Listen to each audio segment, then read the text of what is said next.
एक ऐसा आइलैंड जहां इतने सारे गोल्ड और खजाने मौजूद है कि वह पूरी पृथ्वी की गरीबी मिटा सकता है, लेकिन वहां इतने सारे खतरनाक ट्रास बिछाए गए हैं कि कोई जिंदा ही वापस लौट कर नहीं आया।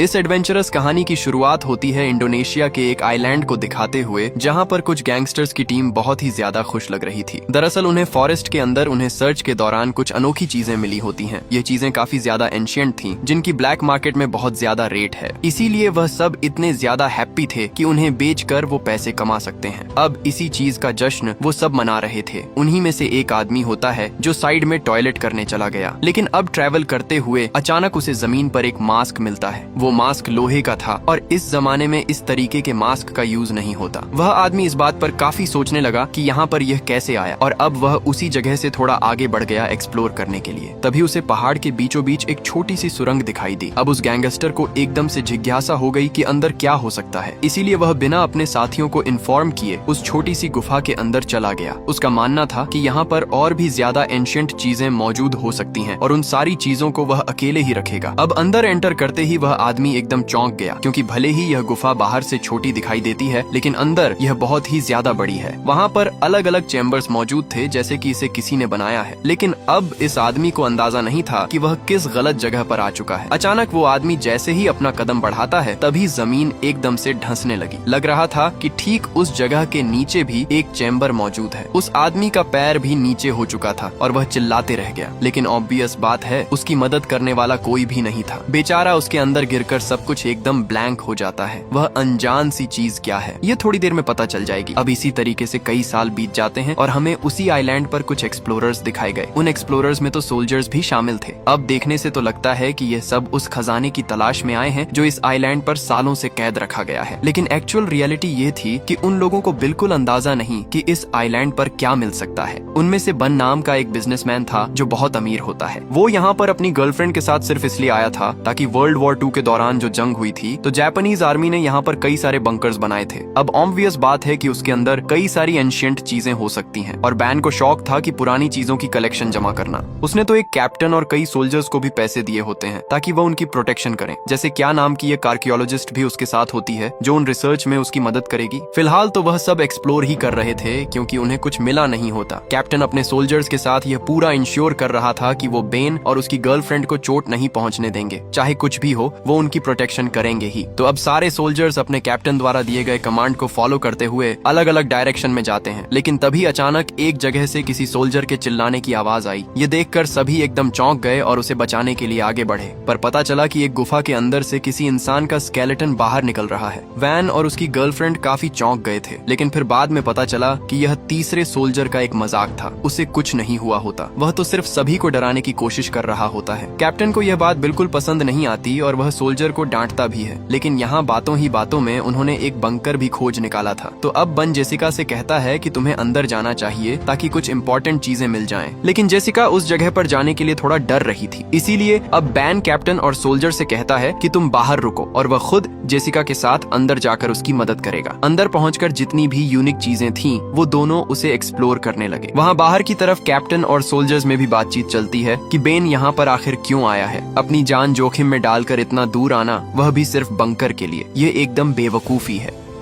अब यहाँ बंकर के अंदर बेन और जेसिका को खोज करते दौरान 2 सोल्जर्स की डेड बॉडी मिली थी। वो पूरा स्केलेटन बन गए थे और बैजेस से देखकर साफ पता चल रहा था कि यह दोनों जापानीज सोल्जर्स थे। जेसिका सारी चीजें एक्सप्लोर करने के बाद इतना ही कहती है कि वह क्लोज पहुंच गए, लेकिन वह बेन को कुछ और बातें डिटेल में नहीं बताती और बाहर लेकर चली जाती है। उन्हें और थोड़ा आगे एक्सप्लोर करना होगा ताकि एक परफेक्ट स्पॉट मिले जहाँ पर वो अनजान चीज है जिसके लिए जेसिका यहाँ पर आई है। अब ट्रैवल करते हुए हमें वो आइलैंड का दृश्य दिखाया गया जो बहुत ही सुनसान था। वहाँ पर इतने सारे पेड़ पौधे थे जो किसी सोल्जर्स के छुपने के लिए बेस्ट होते हैं, और इसी वजह से वर्ल्ड वॉर 2 के टाइम पर जापानीज ने यह आइलैंड चुना। यहाँ से वह दुश्मनों के ऊपर नजर रखते और बड़ी आसानी से हमला कर देते। अब उनमें से सभी लोग ट्रैवल करते हुए एक बहुत ही पुरानी माइनिंग एरिया के पास पहुँचते हैं। वो माइनिंग एरिया कई साल पुरानी थी, जो पूरी तरीके से तहस नहस हो चुकी होती है। लेकिन अचानक उन्हें उसी माइनिंग एरिया के ठीक नीचे एक दरवाजा दिखाई दिया। ये दरवाजा कितना अंदर जाता है और अंदर क्या क्या मौजूद है। ये सब एकदम से रहस्य था और कैप्टन तो सजेस्ट करते हैं कि शायद हमें अंदर नहीं जाना चाहिए, लेकिन बैन एकदम जिज्ञासु हो चुका था। उसे किसी भी हालत में अंदर जाकर देखना है कि वहाँ क्या चीज मौजूद है। अगर कोई एंशियंट चीजें हैं तो वह उसे अपने पास रख लेगा। कैप्टन एकदम से बेबस था। बन जैसा कहेगा उसे वैसा करना पड़ेगा। अब सभी लोग उस माइनिंग एरिया से होते हुए आखिरकार उस दरवाजे के पास पहुंचते हैं। कैप्टन का सोल्जर्स कैसे भी करके उस दरवाजे को ओपन कर देता है, यानी अब उनमें से सब रेडी थे अंदर जाकर एक्सप्लोर करने के लिए। लेकिन तभी अचानक कई सारे गैंगस्टर्स ऊपर की तरफ से फायरिंग करने लगे। वहाँ पर इतना ज्यादा कायोटिक माहौल हो गया था कि सभी माइनिंग एरिया के अंदर भागते हैं। कैप्टन के सोल्जर्स भी पलटवार तो कर रहे थे, लेकिन बन, जैसी और उसकी गर्लफ्रेंड की जान बचाना उनकी पहली प्रायोरिटी थी। अब ऑलमोस्ट जब सभी लोग माइनिंग एरिया के अंदर थे तभी गैंगस्टर्स ने वहाँ पर एक ग्रेनेड फेंक दिया। ग्रेनेड इतना तेजी से फटा कि वहाँ का एंट्रेंस ही उड़ गया था। कैप्टन का एक सोल्जर तो उन्हें बचाने के चक्कर में वहीं पर दब गया था। उस धमाके में तो वो माइनिंग एरिया आधे से ज्यादा ढह चुका था। यानी अब ऑब्वियस बात है कि वह सब इस एरिया के अंदर फंस चुके हैं। लेकिन यह नहीं समझ में आ रहा कि गैंगस्टर्स को उनकी लोकेशन के बारे में कैसे पता चला। उन्होंने आखिरकार हम पर हमला क्यों किया, ये एकदम रहस्य रहता है।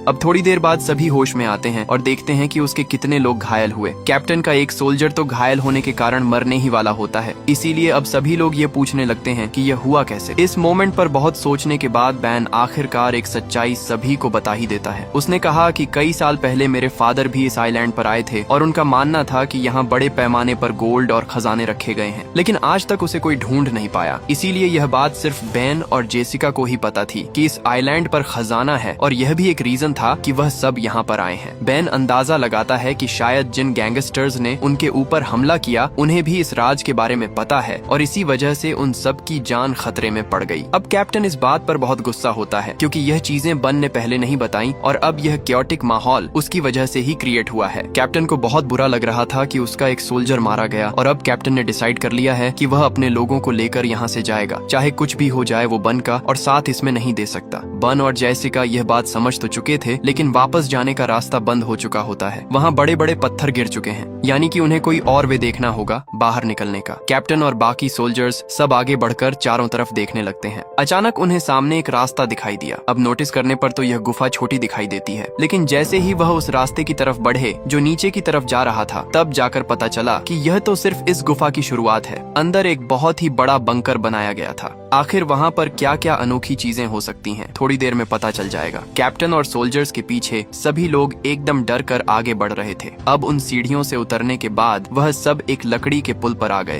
पहले लगा कि यह पुल टूट जाएगा, लेकिन अभी भी एकदम वह स्ट्रांग था। उनके ऊपर पैर रखते ही अचानक वहाँ की लाइट्स ऑन हो गई। कैप्टन सभी को रुकने के लिए कहता है क्योंकि यहाँ पर दुश्मन हो सकते हैं। बड़े बड़े फ्लैग्स भी लगाए गए थे जापानीज गवर्नमेंट के, जो कई साल पहले के होते हैं। लेकिन कैप्टन यह बात नहीं समझ पाता कि अगर यह चीजें कई साल पुरानी है तो फिर ये लाइट्स अपने आप ऑन कैसे हुई। इतने टाइम तक कोई भी जनरेटर सही नहीं हो सकता, यानी जरूर कोई ना कोई उनके ऊपर नजर रख रहा है और इसकी सावधानी उन्हें बरतनी होगी। कैप्टन धीरे धीरे करते हुए आगे बढ़ जाते हैं और उस लकड़ी के पुल को क्रॉस कर देते हैं। अब अचानक उनकी टीम एक ऐसी चैम्बर में पहुंच गई जो किसी स्टोर रूम जैसा था। वहाँ पर कई सारी दवाइयाँ रखी गई थी और मास्क भी होते हैं जो कि नॉर्मल वर्कर्स नहीं पहन सकते। वो किसी वैज्ञानिक या फिर एक्सपेरिमेंट का हिस्सा लग रहा होता है। थोड़ी जांच और करने पर उन्हें फोटोग्राफ्स के साथ साथ डॉक्यूमेंट्स भी मिले उन एक्सपेरिमेंट के, जो कि जापानीज गवर्नमेंट उन लोगों के साथ करती थी जो पकड़े जाते थे। यानी उनके ऊपर अलग टाइप के एक्सपेरिमेंट और टॉर्चर करना। एक तरीके से देखा जाए तो उन लोगों को वहाँ सारे डॉक्यूमेंट्स मिल गए थे जो कि जापानीज गवर्नमेंट वर्ल्ड वॉर 2 के दौरान करती थी। उनका पूरा प्लान, वो कैसे हमला करने वाले हैं और आगे क्या करेगी। यहाँ पर कैप्टन को इन चीजों के ऊपर बिल्कुल भरोसा नहीं होता। वो ये बिल्कुल बिलीव नहीं कर पा रहा था कि जापानी सोल्जर्स इस जगह का यूज करेंगे इतना बड़ा खजाना छुपाने के लिए। उसने तो यही कह दिया कि शायद ये पूरी इन्फॉर्मेशन गलत है और उसमें वो बैन और जेसिका का साथ बिल्कुल नहीं देगा। अब हमें एक और सोल्जर दिखाया गया जो अपने कैप्टन के कहे गए अनुसार वहाँ पर ध्यान रख रहा होता है। तभी अचानक वह सोल्जर्स महसूस कर पा रहा था कि उसके ठीक पीछे कोई तो खड़ा हुआ है। वह जो कोई भी था उसने मास्क पहना था और अजीब हरकतें करता है, पर जैसे ही उस सोल्जर ने पीछे मुड़कर देखा तब वह वहाँ से गायब हो गया। वो जो भी था, इससे इतना तो क्लियर हो गया है कि इस पूरे गुफा के अंदर वह सब अकेले नहीं है। अब यहाँ धीरे धीरे उन सोल्जर्स के बीच टेंशन बढ़ रही थी और काफी मनमुटाव होने लगा। सभी जानना चाहते थे कि आखिर ये कौन सी जगह है और जो खजाने की बात वह कर रहे हैं वह सच भी है कि नहीं। तब जाकर जेसिका बन की तरफ देखते हुए सारी सच्चाई बताने के लिए कहती है। हालांकि बेन अभी भी कुछ रिवील नहीं करना चाहता था, लेकिन जेसिका कैप्टन और सोल्जर्स से सब सच कहती है कि यह पूरी जगह कोई माइनिंग एरिया नहीं है। ये पहले हॉस्पिटल हुआ करता था जिस पर जापानीज गवर्नमेंट ने कब्जा कर लिया और फिर इस जगह को एक एक्सपेरिमेंटल लैब बना दी। यहाँ वो दुश्मनी सोल्जर्स को पकड़कर उनके ऊपर एक्सपेरिमेंट करते, ऐसे एक्सपेरिमेंट जिससे इंसान किसी दूसरे प्रजाति में कन्वर्ट हो जाए। वो इंसान तो रहेंगे लेकिन किसी दूसरे के कंट्रोल में। इस बात का प्रूफ तो उन सारे फोटोज और डॉक्यूमेंट से तो हो ही जाता है, पर बात रही गोल्ड की जिस पर कैप्टन भरोसा नहीं करते, उसका कोई भी प्रूफ नहीं होता। जेसिका भी कहती है कि हमारे पास कंप्लीट इन्फॉर्मेशन नहीं है, लेकिन इतना क्लियर है कि वो खजाना यहीं पर है। अब खजाने और गोल्ड की बात करते हुए बाकी सोल्जर्स थोड़ा लालच में पड़ जाते हैं। उन्हें भी गोल्ड चाहिए था और अपनी लाइफ में उन्हें काफी पैसे चाहिए थे, इसीलिए कुछ सोल्जर्स तो उस खजाने के बारे में पूछते हैं और वह इंटरेस्टेड लगते हैं। कैप्टन इस बात से ऑब्वियसली अपने सोल्जर से नाराज था, लेकिन फिलहाल उनका एक सोल्जर बहुत घायल पड़ा हुआ होता है। उसकी देखरेख चल रही थी और पता नहीं वह कब तक जिंदा रहेगा। कैप्टन ने अपने सोल्जर से साफ कहा कि हम आगे जाकर बाहर निकलने का रास्ता ढूंढते हैं, न कि और ज्यादा अंदर जाना गोल्ड को ढूंढने के चक्कर में। कैप्टन अपने साथ एक सोल्जर ले लेता है और बाकियों को उसी स्टोर रूम के अंदर रुकने के लिए कहता है। ये इसलिए ताकि कोई खतरे में ना पड़े। लेकिन यहाँ बन को ये एक्सेप्टेड नहीं था, क्योंकि वो चाहता है कि पूरा खजाना वो सबसे पहले ढूंढे और उस खजाने और गोल्ड के ऊपर हक उसका हो। पर अब इन सारी चीजों के बीच जॉन नाम का वो सोल्जर जो घायल पड़ा हुआ था, उसके साथ कैप्टन और जेसिका रुकने का डिसाइड करते हैं और बाकी सोल्जर्स के साथ बन और उसकी गर्लफ्रेंड साथ चल पड़े थे, क्योंकि बेन का मेन मोटिव यहाँ से बाहर निकलना नहीं, सबसे पहले खजाना ढूंढना था। उसने तो इस मिशन के ऊपर इतने लाखों डॉलर अप्लाई किए हैं, तो उसका प्रॉफिट तो उसे होना ही चाहिए। वह सब सोल्जर्स की मदद से लगातार आगे बढ़ते चले गए। अब यहाँ घायल पड़े हुए सोल्जर जॉन के पास कैप्टन जेसिका से कुछ बातें करता है। कैप्टन ने जेसिका को अपनी लाइफ के बारे में बताया कि कैसे वह पहले सेल्फिश था। सेना में होने के बावजूद भी वह सिर्फ अपने बारे में सोचता। उसने अपनी जिंदगी में कई सारी लड़ाइयाँ लड़ी और कई लोगों को मारा, लेकिन कुछ टाइम बाद उसने यह सब क्विट कर दिया। तब से लेकर आज तक उसने किसी की भी जान नहीं ली है। जेसिका कैप्टन की कहानी सुनकर काफी भावुक हो जाती है, पर वहाँ बन और बाकी सोल्जर्स एक ऐसी जगह पर पहुँच गए जहाँ नीचे की तरफ कई सारी लोहे की जालियां लगी थी। देखकर लगता है कि वो एक अलग ही कमरा है जिसमें डिफरेंट चीजें की जाती हैं। बन को तो नीचे की तरफ एक हेलमेट भी मिला जिस पर यूएस आर्मी के बारे में लिखा था, यानी ऑब्वियस है यहाँ पर यूएस सोल्जर्स जरूर आए होंगे। सोल्जर्स प्रोटेक्ट करते हुए जब थोड़ा और अंदर जाते हैं तो उन्हें एक्सपेरिमेंट वाली चीजें मिली जो ऑब्वियसली किसी इंसानों के ऊपर करते थे, यानी जेसिका की कही गई बात एकदम सच है। जहाँ पकड़े गए कैदियों के ऊपर टॉर्चर और एक्सपेरिमेंट किए जाते हैं। इनफैक्ट इतना ही नहीं, उन्हें तो बड़े बड़े जार्स दिखाई देते हैं जिसके अंदर इंसानों के कटे गए बॉडी पार्ट्स रखे गए थे। ये इतने ज्यादा घिनौने थे कि कोई उसे देखकर उल्टी कर दे। बन तो अपनी गर्लफ्रेंड के साथ उस पूरी जगह को और भी ज्यादा एक्सप्लोर करने लगता है। भले यह डरावना था, लेकिन उसे खजाना ढूंढना है। अब यहाँ जॉन नाम के उस सोल्जर जो कि बहुत ज्यादा घायल था, ग्रेनेड हमले में उसे जमीन पर कुछ हिलता हुआ दिखाई देता है। वो जब नोटिस कर रहा था तो ऐसा लगता है कि कोई जमीन में उसे खींच रहा है। अब जैसे ही वह उसे देखने गया तो पता चला कि वह जमीन के अंदर गिरने लगा है, सेम उसी तरीके से जैसा कहानी की शुरुआत में वो गैंगस्टर गिरा था। किसी ने जॉन नाम के उस सोल्जर को मिट्टी के अंदर से ही खींच लिया। कैप्टन और जेसिका जैसे ही यह नोटिस करते हैं, वह तुरंत ही उसे पकड़ने के लिए गए। उस गड्ढे के अंदर वह जल्द से जल्द खोदने लगे ताकि जॉन को बचाया जा सके। जैसे तैसे वह अंदर तो पहुंचते हैं, लेकिन जॉन मर चुका था। उसका पूरा शरीर एकदम गलने लगा होता है, जैसे किसी ने उसकी बॉडी पर एसिड डाल दिया हो। ध्यान से देखने पर वहाँ इंसानों के कई सारे स्केलेटन्स मौजूद थे, यानी उस गुफा के अंदर कोई तो है जो लोगों को मार रहा है और उन्हें बहुत बुरी तरीके से खा जाता है। जेसिका के तो होश उड़ गए थे। यहाँ कैप्टन और जेसिका अपने आप को संभाल ही रहे थे, तभी अचानक उनके ऊपर हमला हुआ। किसी ने दोनों को मारकर बेहोश कर दिया था।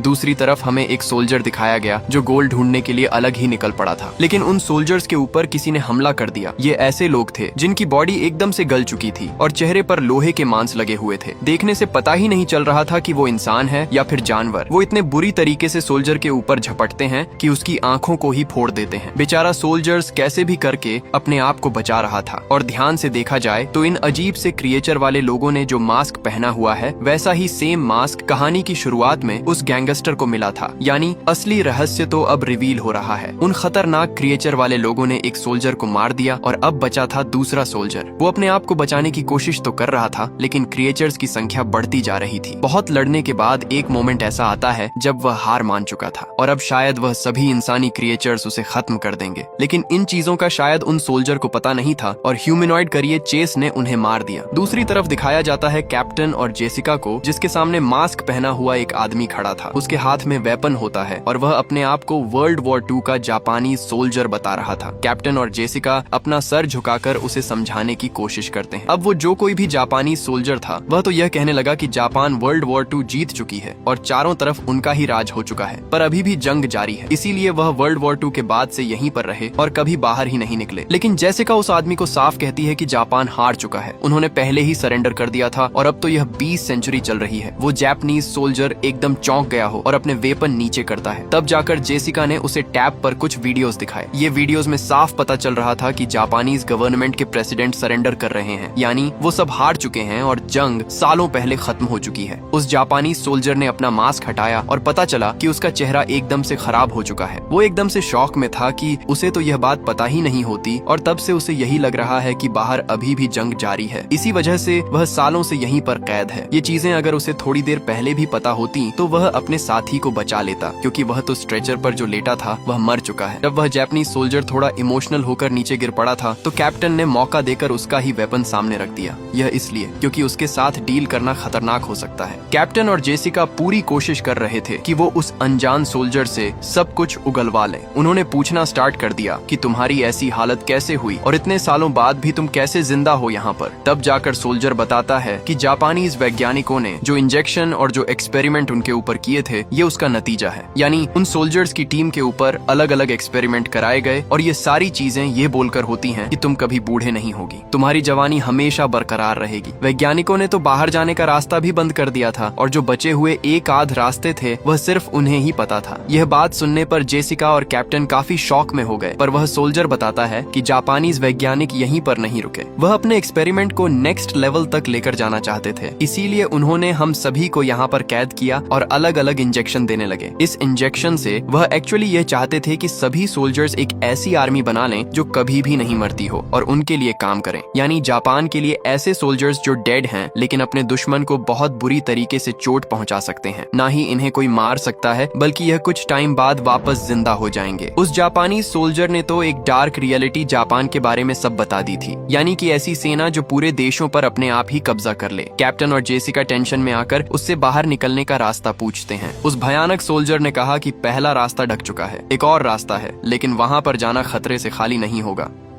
दूसरी तरफ हमें बैन और बाकी सोल्जर्स दिखाए जाते हैं जो ट्रैवल करते हुए एंट्रेंस के पास तो पहुंच गए, लेकिन पता चला कि पत्थर गिरने की वजह से वह रास्ता बंद हो चुका है, वो यहाँ से नहीं बाहर निकल सकते। इससे अब टेंशन फैलने लगी और काफी ज्यादा वह परेशान हो जाते हैं। वह फिगर आउट कर रहे थे कि और कौन सा रास्ता हो सकता है, लेकिन अचानक वही अजीब सा एक क्रिएचर बन के ऊपर हमला कर देता है। वो बन को मारना चाहता था, इनफैक्ट उसने बन को गिराकर घायल भी कर दिया, पर बाकी सोल्जर्स जिनके पास गन मौजूद थी वह सीधा शूट कर देते हैं क्रिएचर के ऊपर। बहुत सारी उसके सर में गोलियां मारने के बाद जाकर वह शांत हुआ है। वहाँ मौजूद सभी एकदम हैरान थे कि यह किस प्रजाति के लोग हैं। इनकी पूरी बॉडी एकदम से गल चुकी है और मानो कोई उन्हें कंट्रोल कर रहा है। सोल्जर्स जब ध्यान से उस क्रिएचर के सर को देखते हैं तो वहाँ कुछ सिंबल्स बनाए गए थे और लिखा गया था कि ये कौन सा सोल्जर है और कितने साल का है। जिस इंजेक्शन के बारे में जापानीज सोल्जर बात कर रहा था यह वही है, यानी वह वैज्ञानिक इसके भी एक लेवल अप गए थे ताकि वह इंसानों को जानवर में कन्वर्ट कर दें। बहुत सारी बातें करने के बाद आखिरकार जेसिका को वो रास्ता मिल जाता है, इसीलिए वह कैप्टन और उस जापानीज सोल्जर को साथ चलने के लिए कहती है। यहाँ बन अपनी गर्लफ्रेंड और दोनों सोल्जर के साथ जब आगे बढ़ रहा था तब वो एक और चैम्बर में आए। इस चैम्बर में साफ दिखाई पड़ रहा था कि एक अजीब सा क्रिएचर सामने बैठा हुआ है और उसके ऊपर और भी ज्यादा एक्सपेरिमेंट हुए हैं। तब जाकर बेन और उसकी गर्लफ्रेंड को समझा कि जिस खजाने की बात इस आइलैंड पर की जाती थी वो कोई सोना या फिर कीमती चीज नहीं बल्कि यही लिक्विड है जो वैज्ञानिकों ने बनाया था, और अगर इसे किसी इंसान की बॉडी में डाल दिया जाए तो उनका ट्रांजिशन ऐसे खतरनाक लोगों में हो जाएगा। बन काफी सोच में होता है, लेकिन उसकी गर्लफ्रेंड साफ कहने लगी कि हमें यह लिक्विड लेकर जाना चाहिए, अगर इसे ब्लैक मार्केट में बेचेंगे तो इसकी काफी कीमत मिलेगी। लेकिन वह यह नहीं सोच रहे थे कि इस लिक्विड से कितनी बड़ी आफत आ सकती है। बेन ने भी कुछ आगे का ना सोचते हुए उस लिक्विड को अपने पास रख लिया।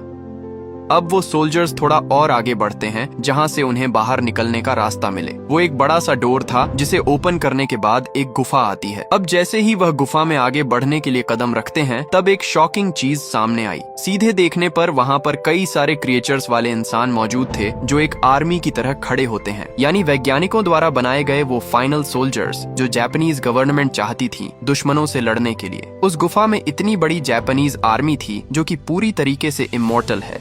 एक्सपेरिमेंट के कारण ना तो उन्हें कोई दर्द फील होता है और ना ही उन्हें कोई मार सकता है। उनके अंदर सिर्फ एक ही जुनून है कि सामने जो भी आए उन्हें खत्म कर दें। अब वहाँ पर आकर उन लोगों ने सारी आर्मी को जगा दिया था, जो पूरी तरीके से एकदम हथियारों से लैस होती है, और अब क्रिएचर की पूरी आर्मी उनके ऊपर टूट पड़ी थी। बन, उसकी गर्लफ्रेंड और बाकी बचे हुए सोल्जर्स वापस चैम्बर में भागने का ट्राई करते हैं। उनमें से एक सोल्जर बहुत बुरी तरीके से तलवारों से मारा गया। अजीब से इंसानी क्रिएचर उन्हें एक बार में ही खत्म कर देते हैं। जैसे तैसे बेन अपनी गर्लफ्रेंड और दूसरे सोल्जर के साथ एक चैम्बर में पहुंचा और वहां से नीचे जाने लगा। फिलहाल तो उन क्रिएचर से बचना बहुत जरूरी है, क्योंकि एक बार हाथ में आग गए तो वह छोड़ेंगे नहीं। ट्रैवल करते हुए वह उस स्केलेटन वाले हिस्से में पहुंची जहां सभी को काट कर खाया जाता था। वहां पर तो वह अपने उस सोल्जर की डेड बॉडी भी देखते हैं जो घायल पड़ा हुआ था। फिर भी कैसे भी हिम्मत करते हुए वो आगे बढ़ते चले गए। बैन, उसकी गर्लफ्रेंड और उस सोल्जर तो उस जगह पर भी पहुंच गए जहां उस संदेह सोल्जर्स को उन क्रिएचर ने मारा था। अब उन्हें कुछ समझता नहीं कि कहां जाए, इसीलिए वह सीधा कैप्टन और जेसिका के पास बढ़ने लगते हैं। पता चला कि उन इमोर्टल सोल्जर्स की आदमी पूरी जगह पर फैल चुकी है। वह ढूंढ रही है अपने शिकार को मारने के लिए। बन के ऊपर एक क्रिएचर ने हमला कर दिया था, जिससे वह घायल हो चुका होता है। अब यहाँ उसकी गर्लफ्रेंड बन के लिए काफी फिक्र करने लगी कि वह शायद मर जाएगा, इसीलिए पता नहीं वो क्या सोच रही थी, और उसने तुरंत ही वह इंजेक्शन निकाला और बन के बॉडी में वही घुसा दिया। उसे लग रहा था कि इस इंजेक्शन की वजह से बन जिंदा रहेगा। अब वो सारे इमोर्टल सोल्जर्स उस जगह पर भी पहुंच जाते हैं जहां पर कैप्टन और जेसिका थे। कैप्टन जेसिका तो वहां से भाग जाते हैं अपनी जान बचाकर, लेकिन वो जापानीज सोल्जर जो ऑलरेडी इन्फेक्टेड था वो सरेंडर कर देता है। सारे इमोर्टल सोल्जर्स इतने ज्यादा बेरहम थे कि वो काफी बुरी तरीके से मौत देते। सभी आगे तो चल रहे थे, लेकिन बन की गर्लफ्रेंड उन्हें धोखा दे देती है। वो सिर्फ बन के बारे में सोच रही थी और उसे लेकर एक केव के अंदर जाकर छुप गई। पर यहाँ बन के अंदर जो लिक्विड गया था उससे वह कन्वर्ट होने लगा उन्हीं इमोर्टल लोगों में। उसकी हालत इतनी खराब हो जाती है कि कुछ ही देर में वो आउट ऑफ कंट्रोल हो गया और अपनी गर्लफ्रेंड को जान से मार दिया। यानी यह लिक्विड सच में काम करता है। कैप्टन और बचे हुए एक सोल्जर को भी वह पकड़ लेते हैं और एक एक करके मारने लग जाते हैं। कैप्टन मर चुका था और उसके साथ बचा हुआ एक सोल्जर भी लड़ने की कोशिश करता है, पर देखने से लग रहा था कि उन सोल्जर्स के पास भी हाई आईक्यू वाला दिमाग है। वो अच्छी तरीके से न ही उसे रोक रहे थे, बल्कि उसे एक साथ खत्म भी कर देते हैं। यानी अब ऑलमोस्ट सभी मर चुके हैं सिवाय जेसिका के। जेसिका वहाँ से बाहर निकलने का रास्ता ढूंढ लेती है और पानी के रास्ते ऊपर आ जाती है, पर उसके साथ पानी के अंदर से कोई और भी आया था। बाहर वही इमोर्टल सोल्जर निकलता है जिसने की जेसिका को पकड़ा और जान से मार दिया। धीरे धीरे करके उन पूरी इमोर्टल सोल्जर की आर्मी बाहर आ जाती है और अब वो बढ़ चले थे आगे की तरफ जहां वो सभी को मारेंगे। यानी इससे ये बात तो कंफर्म है कि अब शायद एक नई जंग शुरू होने वाली है। ऐसी जंग जहां पर इमोर्टल सोल्जर्स जिन पर एक्सपेरिमेंट करके बनाया गया है वो लोगों को चुंच कर मारेंगे। हमारी भी कहानी इसी खतरनाक एंडिंग के साथ यहीं खत्म हो जाती है।